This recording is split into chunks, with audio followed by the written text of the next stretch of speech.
আসসালামু আলাইকুম। 64 জেলার ড্রাইভার ভাইরা সবাই কেমন আছেন? বেয়াদবি মাফ করবেন, এই বান্দির বাচ্চাকে নিয়ে আমি কিছু কথা বলবো। যদি আমার কথা কারো মাইন্ডে লাগে থাকে তাহলে আমাকে ক্ষমার দৃষ্টিতে দেখবেন।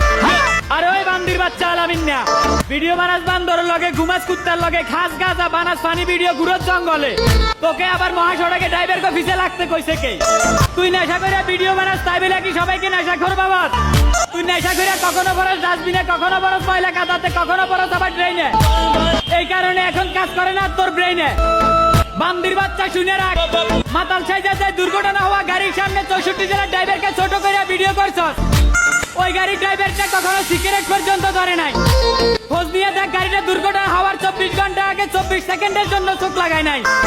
আর তুই সকল ড্রাইভার জাতিকে ছোট করতে 1 মিনিটের জন্য অভাবস নাই। এখনো সময় আছে, ভিডিওটা ডিলিট কর। আর যেইভাবে ভিডিও বানাইছ ঠিক সেইভাবে 64 জেলার ড্রাইভারদের কাছে আইসা ক্ষমা, নয়তো 64 জেলার